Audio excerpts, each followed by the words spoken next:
Oh, it says add sources. I kind of want to test it now. I don't know. Now that we're broadcasting live. Do the recording thing. Yeah. Wait, okay, you test it. I will do intro. Is it on the cats? The cats? No, YouTube? It's on my personal YouTube because it won't do the cats YouTube. Right. Oh, do you know what that is? I can make an assumption. Would I be right? You'd be close, except it has real in front of it because someone else already took it. Real. I am the real Jessica. Okay, we're recording. We're being broadcast, and meanwhile, Ella's going to test comments. So, hello and welcome to Cat Context episode 35 for Wednesday, October 2nd, 2013. I said that. I'm like 35? Really? Holy cow, this has been a while. We are back. We took a break for a month due to various things. Ellie was traveling. I was also traveling, but in a slightly smaller scope, taking all my stuff across town. So for those of you in the video stream, it's a totally new background right now. Very exciting. We have a number of different things to talk about today. Steam made some exciting announcements. We also have Final Fantasy 13, or 14, whatever, Final Fantasy 14 that our guest has been playing, and a whole bunch of other things, but let's start with introducing people. Hey, Ellie, how was your trip? My trip was awesome. I highly recommend going to the Middle East to everybody. Not ironically. Shot at. No, come on. Everybody is very nice. Where did you go? I went to Israel, and I also took a day trip to Jordan to go to Petra.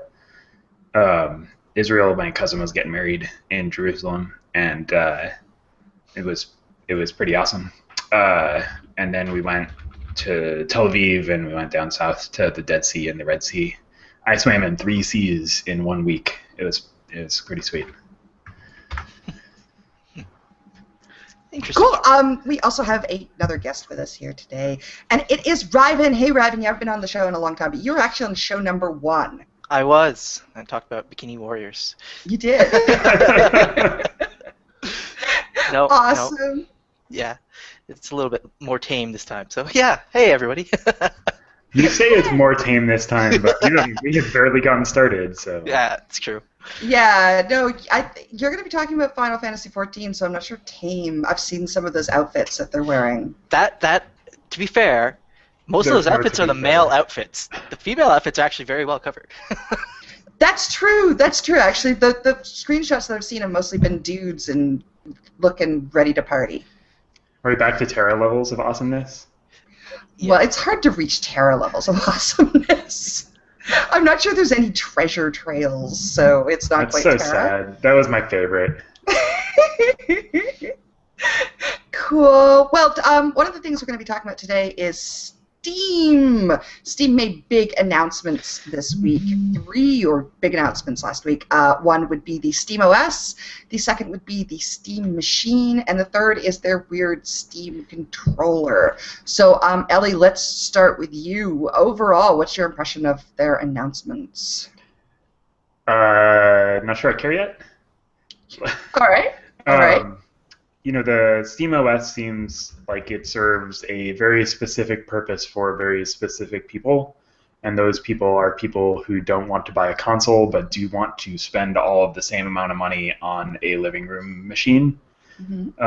I don't have a home theater PC at the moment, so I guess it's sort of interesting from that perspective, and I think they've made mention of it being able to stream from your PC to your living room Steam box. I'm still not sure it is that much better for me than just running a 40 or 50-foot HDMI cable. Since, yeah, I don't know, it's not that far.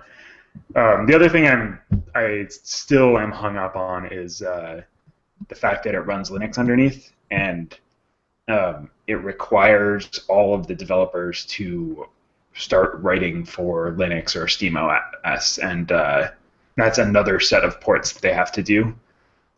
Well, I think the whole idea is that basically your Steam machine's just going to be like a router for your games, so none of your games are actually going to live on it. Well, then it's stupid. Stream through it.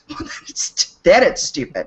No, I'm serious. Like, I thought the point was that it was, that they're selling Steam boxes, which was announcement number 2 or whatever. Well, announcement number 2 was that exactly the same thing is going to happen that we all already knew was going to happen and have been talking about for a year, which is that eventually Steam will maybe sell some hardware, maybe, or publish, or through OEMs there will be Steam branded boxes, but that's not news, honestly, other than the fact that they're going to do it, right? So that's kind of news. That's not really news. I don't think it counts as news if you say, you know, that thing we already told you we were gonna do. We're definitely gonna do it. All right, fair enough. Yeah, go ahead. The whole box thing, it really is just, it seems like another console. It's all it is. A console that runs your Steam games. If you don't have a high-end PC, I think they're speccing it out to be like a high-end PC. That'll be at a lower price point, but it only runs SteamOS. So, like, I have a good computer. It's not aimed towards people with a computer currently. It's more aimed to console people to get them into a Steam. Who doesn't have a computer? Quite a few people. You'd be surprised, actually. People who don't play their games solely on computer. There's quite a few console gamers out there that just don't touch it.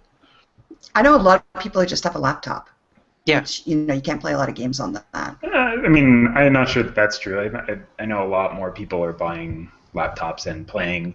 They're not playing like high-end games on it, but I can't imagine that we're gonna sit here and play high-end games on, this console either. And if we are, then we're going to be paying the same amount of money that we're paying for our PC, so it's not gonna matter. Well, the biggest thing to come out of SteamOS is actually the no licensing fees that comes with it. Because like currently, if you try to develop on any Windows platform, you're paying Microsoft all these fees for DirectX and all this other stuff. So like, it could lower some of the price points in games, but I think they're just going to keep the price the same and recoup the cost of something else.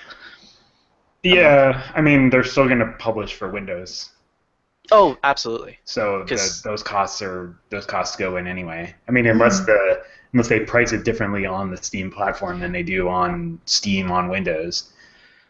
In which case, I'll just buy it for SteamOS and then play it on my Steam account that's on Windows. Like I was just reading an interview Gabe had, and he's talking about he wants more user-generated stuff. So I'm seeing this more like the Ouya, like it's not like Android specific. It's more like that's weird. No, I'm just saying. Sure you want to be like the Ouya. I'm pointing. I'm drinking pumpkin beer. That's cool. That's very festive. October. But honestly, it was more of a good luck to you, Ouya people. Yeah, I don't see a market for that machine. I have a tablet. It runs everything the Ouya runs. Why would I want one in my living room? I mean, Liore has a phone that runs everything the Ouya runs, so yeah, exactly. Yeah. Right, But I see this as an Ouya for like small games like Super Meat Boy and stuff like that, where indie devs don't have to pay Microsoft for a licensing fee or whatever to get it onto like Microsoft Arcade. They could go on Steam instead and do it that way. But they already do that. Yeah, but then they don't have to anymore. Yeah, but they don't have to go on Steam. I mean, like no, they don't. They don't have to go on they're on Steam, Xbox but Live. I think it's it more kind of of kills the Xbox Live Arcade. It sort of kills Xbox Live Arcade. Like they can get to console gamers without having to pay fees, not get towards PC gamers. Is what the whole thing that they're going after. It's not designed to go after PC gamers. PC gamers have their Win machine. Steam runs fine on Windows. It's going to forever run fine on Windows. It's just apparently. But it's to get people from Xboxes and PlayStations to switch over to a more PC-like machine. That's, I think, what the design is going for. Yeah, I would agree with that. I think think there's room for that. It remains to be seen. I don't know. With the PS4 and the Xbox One or whatever it's called, I don't know. It's going to be a tight market. My worry is it's going to start splitting things into more like exclusive deals. Like you got your Xbox games, you have your PlayStation games. Are there going to be Steambox games that I got to go buy Steambox to play specifically? I really don't want to see that. But anything that plays in your Steambox, you'll be able to play on your PC. You would hope, but keep in mind, as Ellie said, this is going to run on Linux, and it's going to be designed specifically for Linux and stuff like that. Right, but I think the idea is that the games are going to live on your Windows box and be shunted through your Steam box, which will sit in the living room. Your Steam I don't think so. I think it's actually downloaded onto the hard drive of your Steam box. I think My understanding was that it could do both, right? So there was a probably. there was a That seems right. streaming mode, and if they come out with low cost hardware that's like $100 for Apple TV money or Roku money or whatever, $100 to be able to stream my PC stuff onto my TV easily, then that does compete with the 50-foot HDMI cable for me. Yeah. And I suspect, I don't know, but I suspect when they talk about when they did the Steam Machine announcement, they talked about how there's going to be a wide variety of machines and enabling hardware producers to come up with their own. And I suspect there's going to be a machine that's going to do exactly that. For serious gamers like us who have a gaming PC and just want a cheap box we can stick in the living room instead of an HDMI cable. Yeah. Yeah, if it does that and does Xbox Media Center or XBMC, it's not Xbox Media Center anymore, is it? I don't know. Anyway, if it runs XBMC and does the stuff that like Play On or any of those sorts of services that stream content from your PC to your TV, then it's something that I would be. That product I might be interested in. I thought the NVIDIA Shield in theory is cool because I can run on the same hardware that I run on and play it in my other room or whatever. Mm-hmm. I care a lot less about being able to play in bed than I do about being able to play on my TV if I want. But yeah, I don't know.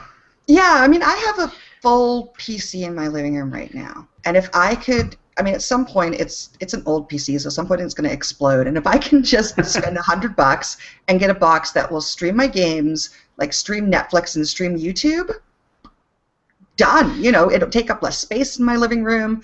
I would be very happy with that option. Well, they said that you can. It's not locked to SteamOS either. You can install Windows on that if you want. So it's like it's a completely unlocked machine. There is no proprietary rights to it. It's just. It's hardware with SteamOS. You can buy it. You can fiddle around, do whatever you want to it. You can upgrade it. So, like I said, I think it's geared towards getting people who are on consoles to accept a more PC-like machine to play games on. Sure, but there's no way they're going to be able to build it at console prices. Depends. Why not? Because you can't build. You can get a Raspberry Pi for $35. Yeah, and a Raspberry Pi can't possibly play any of the games that you want, unless you want to play as MAME emulators or whatever. Yeah, but I'm just saying, if you could do that. No, for what could you do for $130? So take $500, right? Mm-hmm. What kind of gaming PC can you build for $500? You can build a reasonable gaming PC for $500. And they'll get better margins than we will as consumers. Keep in mind that because there is no rights to this thing, it's all going to be free and open. Every single developer can make their own machine and sell it for whatever price point they want. So the prices but the hardware are really... still costs what the hardware costs. But isn't the PlayStation 4 essentially got PC hardware in it, and it's going to be less than $500? Well, all consoles typically have. No, they don't. They don't. So why magically your PC is going to be more expensive? It's not off the shelf. No. It's not off the shelf hardware though. The PS3 or PS4 and the Xbox One both have.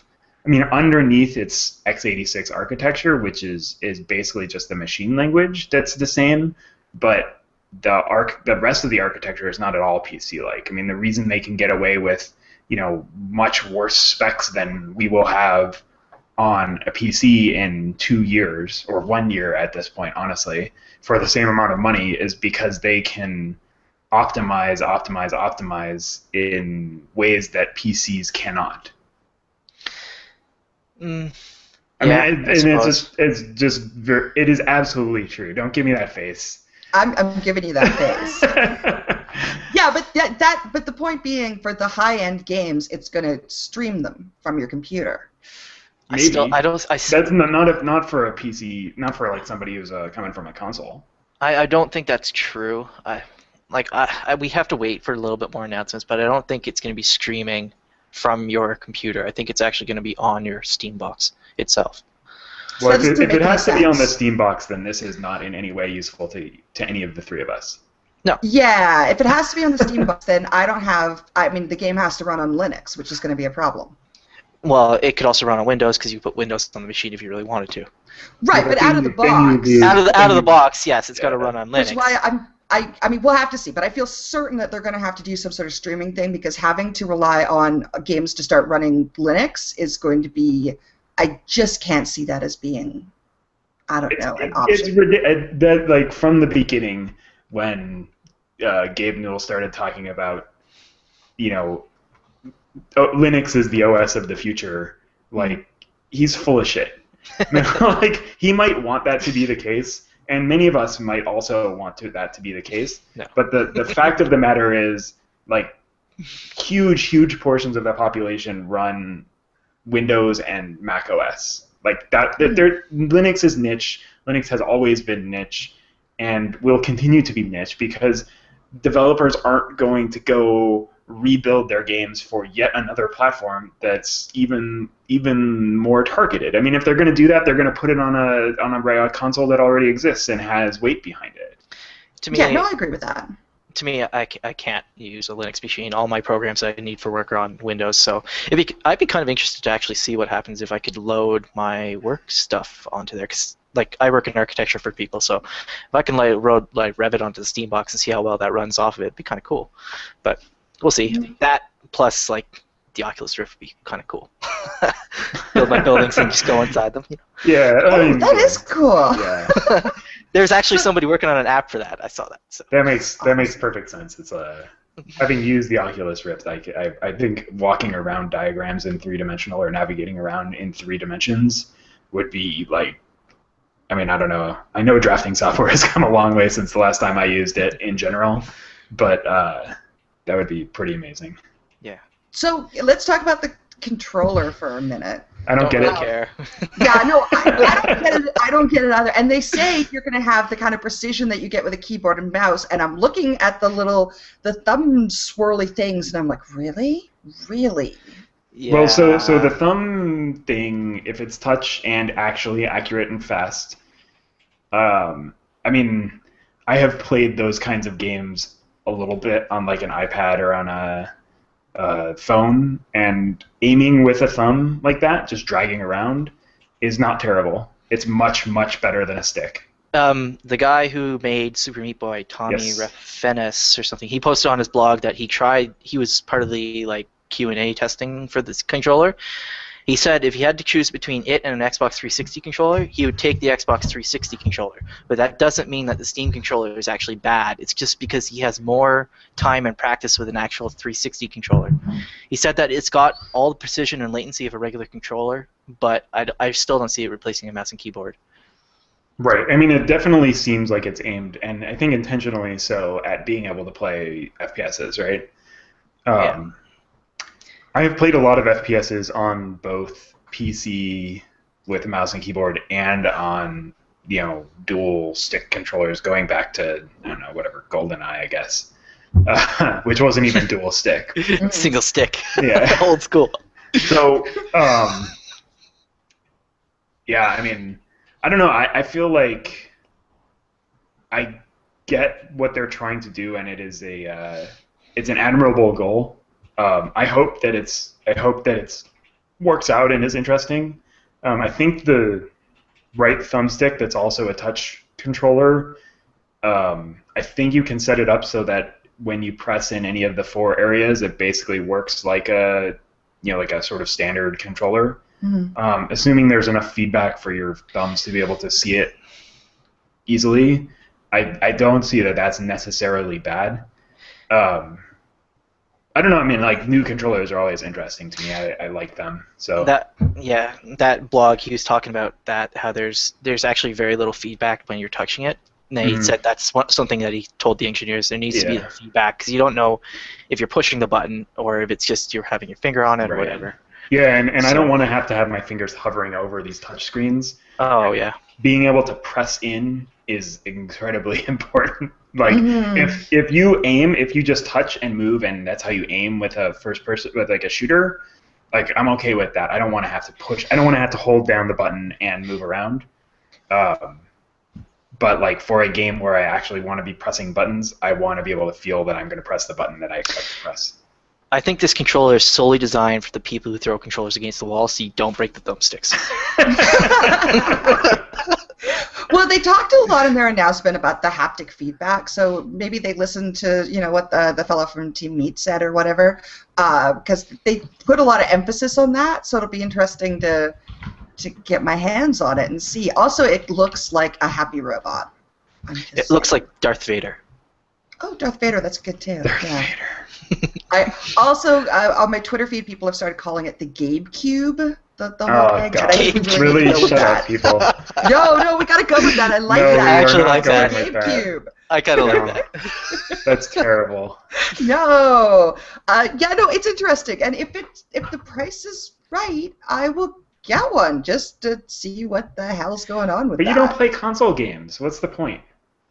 I play games in my living room, But you already have a PC in your living room. How does this replace that? but it's an old crappy PC that's gonna die. It's like my previous PC So then that why was don't too you bad get to be my why don't main you one. get a new one and retire the one that you have now to your living room? Because that would be a lot more money. Just play for a Steam box. Apparently, they're going to be like $100. Yeah. Exactly. We're back in magical Christmas happy land. Oh, just you wait. Well, no, that is going to be the thing. It's going to be the price point. But Look, I would love to get proved wrong. I think it's conceptually it would be awesome to have.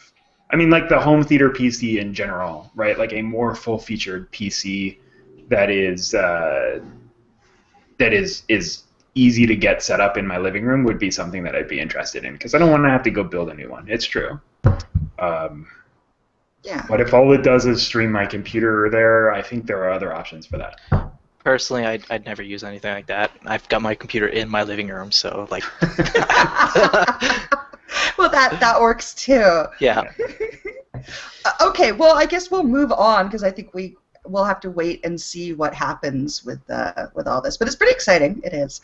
Ryven, you've been playing Final Fantasy XIV. I have. The rest of us have not been playing Final Fantasy XIV. So tell me, why should I be playing this game? It reminds me a lot of Vanilla WoW, actually. Just the dungeon content, group content, and stuff like that. Currently, for everybody who's been playing it, I'm at Titan hard mode. I haven't downed it yet. I've gotten to pre-heart phase today, and it's with pugs. And unfortunately, my free company isn't high enough level to actually get through there, and whatever. Anyways. Tanking is very much like tanking on an old warrior. Lots of target switching and everything like that. It's really interesting. I love it. It's fantastic. Grouping is also very similar. You get your group together, you go kill dungeons. There's certain differences and updates like Duty Finder, cross-realm, stuff like that. But ultimately, it's nothing new. It's just got all the base mechanics of all the old stuff that came through, and it's sort of filtered them. It's sort of like what WoW did originally. It took all the best parts, put it into one game, sort of cleaned them up a little bit, dusted them off, and then threw it out there on the market. So. Are you in level cap now? I'm you a don't level get to cap. wear any pants, right? Oh, you wear pants. Like literally, Progress. I was leveling up as a paladin, and half the cutscenes I was wearing this heavy armor where my head was invisible or any part of my body was invisible. So like in these cutscenes, your character would like nod or whatever. You just see my character stare blankly in this giant black armor. Just okay, good, let's go. Nice. So hilarious. about how long did it take you to level?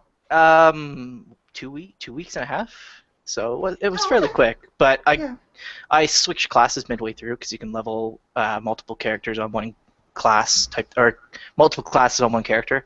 So like I started as a white mage, leveled that up, and then switched over to a paladin halfway through and leveled that all the way up to 50, and I've been playing that since.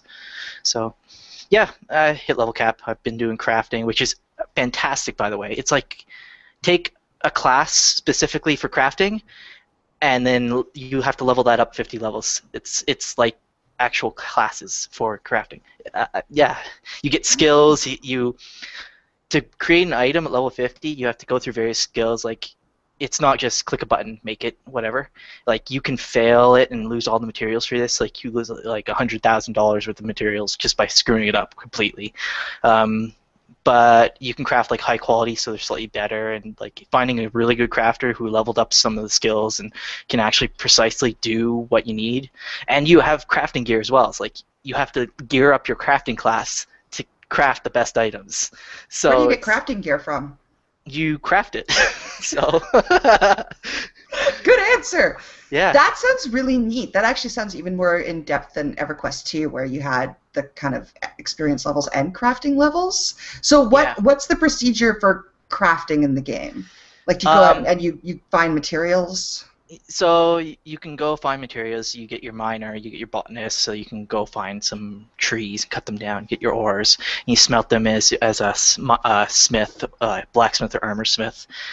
So each item has like a specific durability. Like typically, some of the crafting materials that you can craft out of crafting materials, like your ingots and stuff, they have like 40 durability. So you only have a little bit amount of durability to get the most quality out of that item.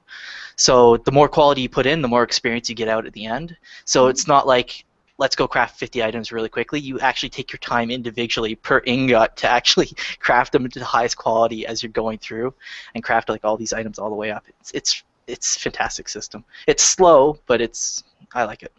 Yeah, but there's nothing wrong with a slow crafting system. Did you find that it was worth crafting as you were leveling up? No. It can be expensive. One of the things about the crafting system is that there is only a set limited amount of gear. So when you're leveling up, you're picking up all these gear pieces. It's the exact same stuff as the stuff you can craft. So it's like, yeah, there's not much point.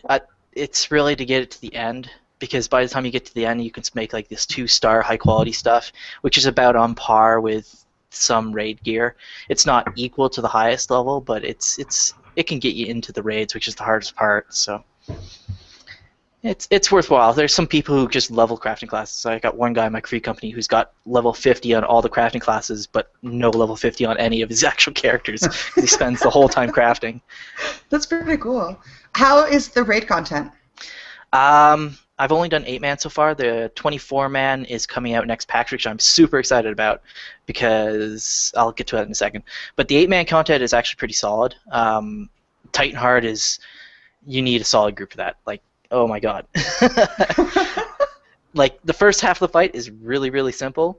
As soon as you get to the second half, if you don't understand what's going on, you will die, and then as soon as one person's dead, you wipe the raid. It's like, it's pretty hard. The 24-man Crystal Tower is coming out. It's based entirely on a Crystal Tower in Final Fantasy III. So all the bosses from that are from Final Fantasy III, and you can see like all the concept art from that, all the gears from Final Fantasy III. And it's actually 3 groups of 8, and you queue up in the Duty Finder for this. And at various points in the raid, those 3 groups actually have to split up and go through separate parts of the dungeon by themselves. So you're going to have 6 tanks, 6 healers, and whatever, how many other DPS there are. So like, you're basically 3 separate groups but working together towards the end, and it looks fantastic. I just want to try it out and go. But other than that, there's Coiled Bahamut, which is 8-man, and nobody's cleared that yet.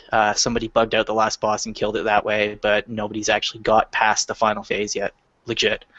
So it apparently, from what I'm hearing from people like Death and Taxes from the original WoW, their guild is back in this. They said this is about on par with original raid content from WoW, difficulty and like funness. Like, I don't know. It just seems more like original WoW to me. So that's really cool. Bringing back the bosses from old Final Fantasy games is extremely cool, and the splitting up of the groups is also, that's a really neat idea. If you are a Final Fantasy fan, you've played like some of the older stuff, you're going to love this game. There's so many references, like the Phantom Train is in this. Your level 50 mount that you get from the story is friggin' Magitech armor from Final Fantasy VI at the beginning of the game. So you're walking around on this, like you see like a level 1 you're leveling, and all of a sudden this Magitech armor just comes strolling off. It's like clunk, clunk, clunk, clunk, clunk. It's massive and awesome. Yeah, there's just so many references to other games, and it's fantastic. I like it as somebody who enjoyed the earlier Final Fantasies. So yeah, I tried it, and unfortunately it didn't stick with me. I think just because, I don't know, I mean, I only got to maybe level 8 or 9 or something. Yeah. The early quest, it just wasn't that exciting. Maybe I was playing the wrong class too. Wait, that's a lot like our old Final Fantasy games too. Yeah, Yeah, probably. Like I have the to 3 say, or 4 hour intro thing that's like doesn't make any sense and is not really related to any of the rest of the game. as as as you start out, the story is actually quite good. It's not like a happy-go-lucky story. If you actually pay attention, it's actually quite dark, and you're not actually the good guys in it. It's quite awful. What happens to Really? some of the yeah. um, I could spoil some of it, but I don't really want to. But like it, by the time you hit about 30 is when the story really opens up and you start getting into the interesting parts of it. Before that, level 20 is when you start getting into dungeons, and it really starts getting them a little bit more fun. Mm. I leveled up with my brother, so like we had two people playing, and it was fun grouping up, and you can do quests together and whatnot. But Yeah, I hear the dungeons it's are really fun, and a it's number really of slow. people have said if there was a sub 20 dungeon, that probably a lot of people would stick with the game because those are really appealing. Yeah, I really enjoyed the dungeon content, How and big are the especially next dungeons? patch they're going to be adding in Like how many quite players? long. Usually take about 4 players for the most part. There are 8-player dungeons as well, like Castor Meridium, and some of the other ones are 8-player raids. They're like baby's first raid type thing. So, but I like the 4 players. It's a little bit. It's not as like you don't have the 5-player mechanic, but I don't know. With class I'm switching, okay there's with not that. really with class switching you can really do whatever you want. So if you want to play DPS, go play DPS. If you want to play How tank, go play tank. yeah, that's cool. How did you find the class switching mechanic to be while you're leveling up? Do you have any desire to like go play another character, play an alt now? Not really. I like the only reason I'd play an alt right now is specifically because of a game mechanic, which is money. Um, the income that you get at level 50 is quite minuscule. Hmm. So the only way to really get money is to go gather or craft or whatever, and you're only getting money basically because bots are in the game leveling characters and selling off like these little gold pieces you get. So really the only income is actually coming from these bots. So it's yeah, that's the only reason I'd go level another character is to get some money out of it. Yeah. So, like, do your classes? You'll have to. I haven't played it obviously very much in depth, but do you create like an amalgamation of the different classes, or are you actually just like switching like in WoW between specs? Um, when you switch a class, it is basically like switching a spec in WoW, except when you level other classes, you get cross-class skills. So for my there are two types of classes. There are classes and then there are jobs. So at level 30 you unlock a job, which is a slightly more specific. So as a gladiator, which is a class, when I hit level 30 I turn into a paladin. As a gladiator, I have more access to cross-class skills. I can access archer skills, I can access black mage skills and stuff like that. But when I go into a paladin, which also requires you level a white mage up to level 15, um, I only get access to certain skills. I get access to Marauder skills, and I get access to Conjure skills, which is like the White Mage pre-class. So I can't go into the Archer and get damage dealing skills. I can't go into the Black Mage and get magic skills. I'm specifically limited. So it's more useful in raids. You get higher stats, you get higher defenses and stuff like that. But if you're out solo in the world and you need a slightly higher damage output, you can go and choose not to be a paladin, just go be a gladiator and use other cross-class skills to increase your damage. So it gives you more variety in how you play. So this is subscription, right? It is. I haven't paid yet because I think my time runs out in like a week or so, but they've been giving it a little bit of extra free time because of server issues, which have been completely solved now. There are no server issues whatsoever anymore. Never again will there be server issues. Probably not. But I actually enjoy it. I'll probably subscribe to it simply because I want to see what Crystal Tower comes out as. I hope they add a couple more dungeons. Level 50 is kind of stagnant. There's only like 3 real places to go right now.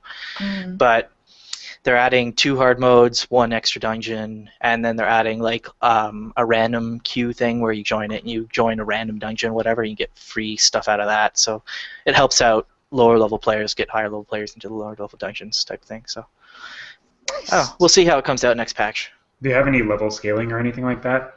Yes, level sync.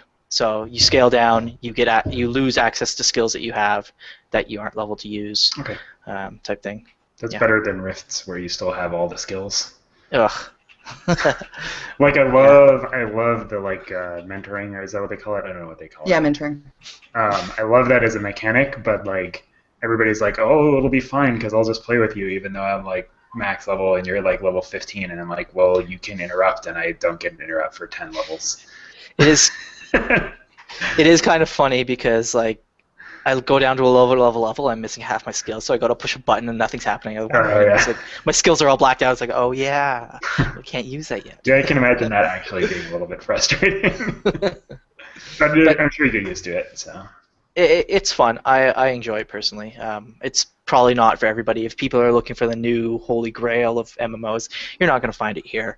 This is solely for This is solely for people who enjoy this type of gameplay and want to see more of it. And so far, it's been fantastic. Dungeons are tuned perfectly. Like, quite literally, people said this is probably the best tuning of in-house tuning of a dungeon system that they've ever seen, personally. Wow. So. Yeah, well, I mean, it's a Final Fantasy game. So if you are going to play it, you need to expect something of a grindy, challenging experience. It's not a, it is what it says in the box. Yeah, exactly. I like it. That's all I cool. can say. Yeah. Yeah. Nice. All right. Well, that is a ringing endorsement, and I know some other of our guildies are totally crazy about it, and their outfits are totally insane. I don't know that. Our guildies are crazy about everything. Well, we're very enthusiastic people. Okay.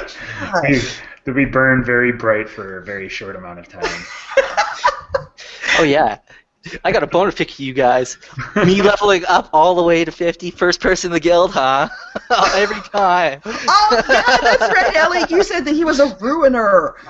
A ruiner of things. Oh, he did? Did I say that? Yes, yes, you did. It's probably true. He says that about everybody. Just for that, I'm going to ruin every MMO that you try to play. WildStar, I'm going for 50 first. Speed your way ahead and be like, screw this game, it's stupid, I'm quitting. Yep. Then you will be no different from anybody else. Take a month off work, and that's it. That's all I'm doing. I'm playing WildStar until I hit level 50. Okay, Elly, what else have you been playing when you're not traveling? Honestly, I've only been back in the country for 4 days now, so not really anything. I went and played Magic today. I saw online? Your face. Online? No, I actually went. So this is the release weekend for Theros, which is the new Greek and Roman inspired set. This is the one with enchantments, right? It is, yeah. They've made it so that a lot of creatures are also enchantments. So when you play them and you enchant like your other dude, first of all, a lot of cards have like this heroic mechanic where when you target them, then something beneficial happens just by being targeted. And then a lot of the creatures have this bestow mechanic where the enchantment goes on them, but as soon as the enchantment falls off, it's actually just a creature. And the flavor is that all of the enchantments are gifts from the gods. So there are actual gods that like don't show up until you have enough, they call it devotion. It's basically like enough of their colored worshiper type, their colored stuff in play. And flavor-wise, this set is totally awesome. I am super hooked and sold. Talking to the game store owner that I played at today, he said this has been probably the most popular set in quite a while, which is exciting because the last set was also an extremely popular set. The Return to Ravnica block, which is going back to something that was already really popular first time. It was very popular second time, and now this one's very exciting. So I won my tournament today, which hooray me! Yay. Nice.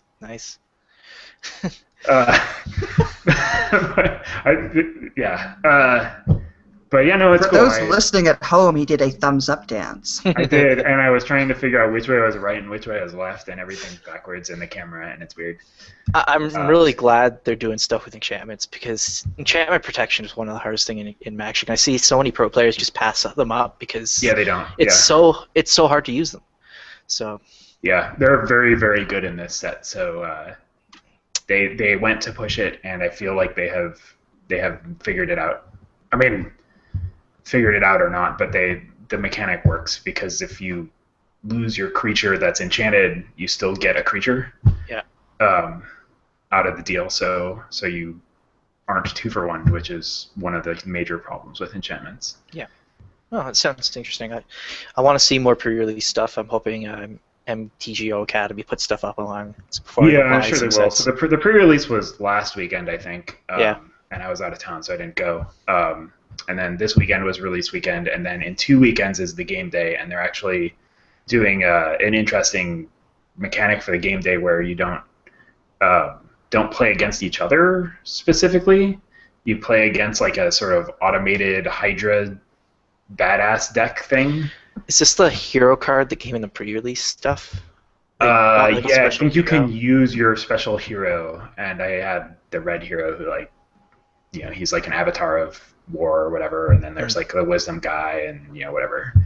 I don't know, flavor-wise, this is a really awesome set to me, and that's not hard because the flavor of Greek and Roman gods are awesome. Shut up, Liore. Stop making faces. I did not say anything. Man, I didn't even say anything. How are they doing still dual color stuff, or is it just solely enchantments and devotion? Because I know Ravnica's FA dual colors. Yeah, so trying to push that. That was all dual colors, and then all of the standard decks were basically 3 colors because they made the mana super, super easy. Yeah. The mana is a little bit less good, and they're still doing cycles of dual. There's still gold cards, dual colored gold cards. For all of the limited stuff, you're going to play multiple colors anyway, and I expect that there will be a better mixture of 1, 2, and 3 color decks this time around. So. Yeah. Okay. It should be fun. I'll have to take a look at that. Yeah.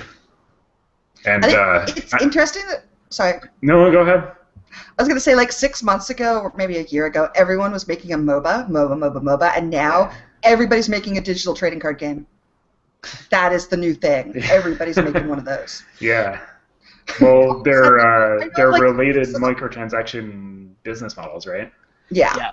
And actually, those microtransactions make more sense in a MOBA game. Oh, I get a skin. This, you get packs of cards, and you get something physical for your thing. But it makes sense, and plus, it just like any other physical media. I mean, having just moved, I'm like, forget DVDs. I'm throwing these out. So the same with cards. I mean, why keep huge swaths of cards everywhere? It's all about the smell of the cards. When you open that fresh pack, take a whiff of those cards. And it makes that like sweet crinkly noise. It's awesome. Oh my God! I can't totally. Oh man! Oh, the sweet crinkle noise. I can't totally find fault with it because I do have a house full of books because I can't give up my books, even though I could just have a Kindle. I gave up all my books. I'm very sad. I'm slowly building my library. Did you go back and check Amazon? Is Amazon doing that thing in Canada where you can like buy your books digitally for far cheaper than rebuying them? Oh, I haven't. I don't think so. Canada books are out of whack. We spend more money on our books than you guys in the U.S. and our dollars par on yours. It's pretty ridiculous. Like we're paying. Yeah, book pricing here is crazy. Yeah, but your dollar is stronger than ours for the first time, and we still pay more for everything. Grrr. And it's a worse place to live. Communist Social Republic of Canada. This game is amazing. Anyway, moving on from that complete falsehood. Ryven, aside from Final Fantasy, what else have you been playing? I have been playing Brothers: Tale of Two Sons on PC because I don't play on my console anymore because it's in a box behind me. Yeah, it's interesting. People have been raving about this game as fantastic, like the next Journey type of thing. It's fun. I wouldn't say it's the best game this year. I enjoy it. As far as difficulty-wise, it's more of a fight of mechanics rather than actual gameplay mechanics. Because the way the game plays is you have control over 2 characters simultaneously. So let me just give it. So older brother is controlled with this side of the stick. Younger brother's controlled with this side of the controller. So when you're playing and you see two characters running around separately and you're trying to control them both, your brain starts to get confused. This is where you're going. You got to take a second to reorient yourself. So that's where the difficulty comes out, because you're doing like all these like platforming puzzles and stuff like that, and you're like, okay, who's moving next? And then you're under pressure because things are falling around you, and you're trying to like figure out which brother I have to move without getting killed, because as soon as one dies, you have to restart. And it's yeah, but no, it's been fantastic. I enjoy it. The stories, there's no dialogue whatsoever like Journey, so the story is told through actions and how the characters behave.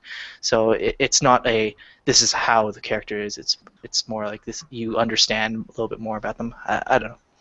But yeah, I watched a little preview of it, and I mean, I think like one brother likes animals and the other one doesn't, and you can kind of they have different qualities. Yeah, like the big brother's strong and stuff like that. The younger brother's creative. Like you see him play like musical instruments, and the older brother will be like, "Yeah, this is useless. Why am I doing this?" type of thing. So he's a little bit more serious. Is this like playing the Lost Vikings, but having to control them all at the same time? A little bit, yes, actually. And Lost Vikings, best game ever. Yeah. No, it's a little bit like that. So you're trying to control them all at the same time while trying to get to the end of the level. It's nowhere near as difficult as Lost Vikings was. Yeah. That was hard. But that's a different generation. Okay. So when we grew up, games were difficult. Actually, nice. When we grew up, says the young person. I know, seriously. Hey. I'm almost have you played Trine? I have not. I've seen it played. I don't think it's similar to that very well, because you don't really. Yeah, this is more straight platformer. It's not attacking things. Right. Sure. I don't know. It's more of a storybook type game. It's very cinematic, and you have to, when you pay attention to the story type, it's more like Journey, really, is what it is. You're there for the experience of playing the game. And is this on Steam or Xbox? Yeah, it was released on Xbox Arcade early because they had a deal with Xbox Arcade. It was something to go with that. Well, but it's now on Steam. They developed it there first. Yeah. Yeah, it's now on Steam for like $15. I'd probably pick it up in a sale, just because I'm cheap. But for me, I really wanted to try it out and see what it was like, so I bought it at full price. And while I don't regret the purchase, I'd definitely wait again next time. Well, it's not long until Christmas sale, so. Yeah. No fall sale first, or did the fall sale go already?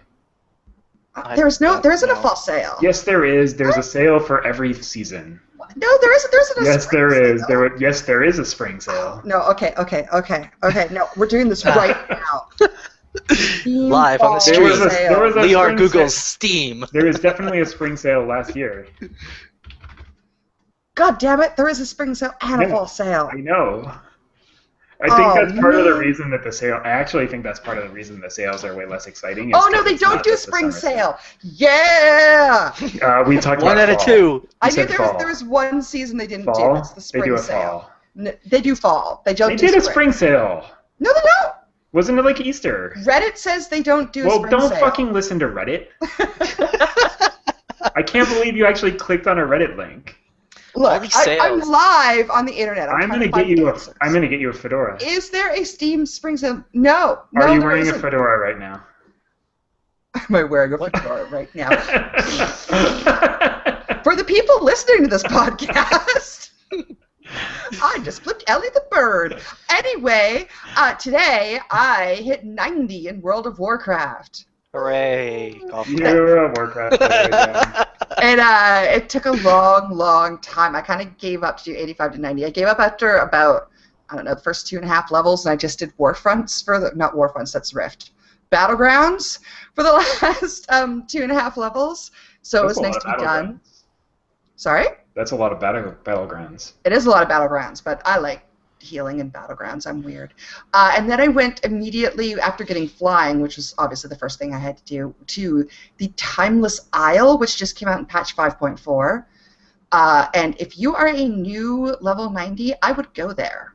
That is my recommendation. I mean, everything is an elite and wants to kill you really badly, but there are chests hidden all over the island in various places. And in about an hour and a half, I filled, I think, 5 slots with epics. Wow. How many looking for raids have you been to within an hour of hitting level 90? I have not done any because you need a certain item level to get into looking for raid. Six smears the loot pinata falling closer to the tree.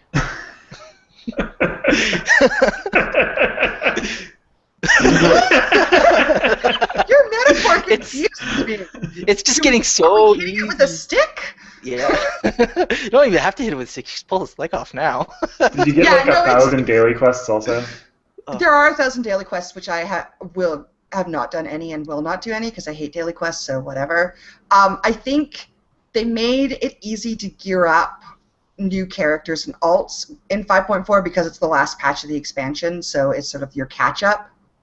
We want everybody to kill Garrosh and get revenge for everything. It won't be the last patch. There's going to be at least one more patch. 5.5. They haven't even returns and blows up. Okay, well, it's the last raid. They said this is like the end of content. So. Yeah, they said that like I think every other time too, and then they had some boss. Didn't they? They said that, and then there was like Obsidian Sanctum or whatever that like place that they never went to was. It was like 18 months in Lich King. Because we ran Ice Crown a lot. Yeah. That was a lot of Ice Crown. We did run a lot of Ice Crown. Well, I ran a lot of Ice Crown, not with you. To be fair, I actually enjoyed Ice Crown. I thought that was fun. Yeah, but after like a year, I was kind of tired of Ice Crown. It took me about that long. Magic will betray you! No, it's about the Professor Putrefide. Oh, I've made a mess. Good news! How many times have we heard good news in that raid? Oh my god. A lot. Can people not dodge slimes? No, people can't do that. I don't understand it, but nobody can. No. Like, it's not that hard. They're slow. Now we're getting into bitter X. Can we also talk about Grobulus and how people couldn't dodge slimes on Grobulus? Was that the one where you got infected and had to, or you got one of your slimes in the middle? People are really, really bad about like going to the edge of the room. We were talking like it's a giant green cloud. Come on, people! Our Monday Night WoW group was talking last week about the clouds before Yogg Saron. Oh god! And people running through the clouds. Stay out of the cloud. Stay out of the cloud. Oh, you ran through the cloud. My favorite was once we got the add-on that told you who broke the cloud. Because it was the same goddamn person every time. I know, but then why are you breaking timeout? For us, it was like at the time it was our raid leader too. He was like a hunter, of course, and he was yelling at everybody to not break the clouds, and I like just would screenshot it and paste it back. Like you were the guy that broke the clouds like 5 times. Shut up. See, I had a rule: if you broke the clouds like 2 times, then you had to go stand in the doorway of shame during phase 1. You were not allowed to come out on the floor. Yeah, I was only running 10 man at the time. You're off. So it wasn't. I couldn't banish people. I think I only ran Yogg once with you guys. But I think half the raid was banished through the door of shame. Luckily, I was not one of those people. There were nights where there were a lot of people in the doorway of shame. I'm not gonna lie. Yeah. Yeah. Anyways, that's what I've been doing. I've been playing WoW and finally got to 90. So I will probably play some more Timeless Isle and then do the looking for raids and then like quit. Yeah. Don't do that. Wait for me. You're gonna quit until next expansion where people are gonna try. Wait for me. I need to flex raid. Okay, well, you need flex raid. Okay, we'll catch up. We'll do some flex raids and then we'll quit. All right. And I guess it's BlizzCon in November, so that'll be next November. Next November? I don't know, man. That'll be cool. Will it? It's gonna be Diablo 3 expansion, next World of Warcraft talk, StarCraft 2, Legacy of the Void. Maybe Warcraft talk. You think? I think they're gonna have to talk about Warcraft somehow, because, like as you said, this is the last patch, so they gotta announce something soon. They'll announce the next. We are going to have an expansion. I think the biggest thing is they're going to be pushing is Diablo 3, new, revamped, no more auction house. Yeah, we didn't even talk about that. Oh. Did you guys play Diablo 3 much? Yes. Shut up, you totally did not. I played it enough. Anything fun. You have to get us out of the doorway of shame. No. Weren't you going to give him a mean tag for something? On Friday, you said he deserves a meaty tag. Oh, I did. Yeah, sadly, he gets to set his own tag, so I couldn't give him one. That's a shame. I know. Yeah, I know Diablo, they got rid of their auction house, and everyone's all like, oh, good on Blizzard for being smart. And I'm like, no, screw Blizzard for being stupid enough for making us handle this for a year. Yeah, I You quit could the have just game. been like me and not use the auction house. I Yeah, didn't but use the that's auction why- house. But I know, but it didn't change anything, man. Yes, it did. The drops were completely horrendous. To gear They up were. anything, it's like, oh look, I've got all this monk items geared. Did for you ever play Barbarian. Diablo 2? Yeah, except the gearing was slightly better in that because it wasn't completely random stats on every single item that you Like, got. the gearing was sort of. I mean, like, I don't know. I didn't play Diablo 2 for like 10 years like some people did, but I remember a lot of drops in Diablo 2 that had literally nothing to do with my character. In fact, most of them. I mean, like, and then you like went to some place and traded them, you know, in the same way that there's an auction house. So, I mean, I don't know. Like, I wasn't mean, the gear was more interesting in Diablo 2. I liked the fact that it added ranks of stats and things like that, and you could do weird builds a lot more effectively. But it wasn't like every drop like was useful to you. what I mean by random stats and stuff like that, like there was class-specific items in that. Like my monk was geared towards dexterity, and then I get a whole bunch of intelligence items on monk-specific drops. It's like I can't sell these because they're useless. So now I got to go out and farm longer and get other stuff. Like Diablo 2, when something dropped, it could be useful for somebody. This monk stuff with intelligence, not useful for anybody. Why is this dropping? Okay, that's fair. That is a totally fair complaint. So Yeah, my issue is that the reason why we had to do always online was because of the auction house. I don't care for always online. I'm always online. I have my computer hooked up to my modem. The only time it's going to go out is when my power goes out. And then my computer's Well, off then anyways. what are you going to play? Then what are you Yeah. going to play? I'm going to play That's outdoors. Why are you doing it? Anyway, we have to wrap this up because I don't want to edit anymore, so we're done. Yeah, You like you're gonna edit? Don't edit. you're just going to throw it on the I edit sometimes. occasionally. I put some background noise in just so that you had some more work to do. Oh, that was really considerate of you. Yeah. Thank you. I am helpful. Anyway, you can find us online at lioreblog.com, lioreblog.com. Click on podcast in the main menu. This hangout will be in video form on our YouTube channel shortly, which is the Liore TV channel, and will be on audio through the usual channels, so iTunes, Stitcher. Give us 5 stars if you like it. That's 10. Give us 5 stars if you like it. Well, or log in with 2 accounts and give us 10 total stars. Oh, good. Yeah, that's totally what I meant. Yeah, good. Yeah, okay. Because we like it. Please feel free to contact us. We have our Twitter handles in the live stream, or also at Liores, at Liores. Elly is available at That Angry Dwarf. I'm not available on Twitter because I don't use Twitter. You're not. Do not try and contact Ryven. He does not want to hear from you. I will ignore you like everybody else I ignore. That seems reasonable. We will be back in 2 weeks where I will try and get people to watch Mortal Kombat so we can do another bad video game movie session. She You know- touted that. I counted it. They say Mortal Kombat 7 times in that movie, okay?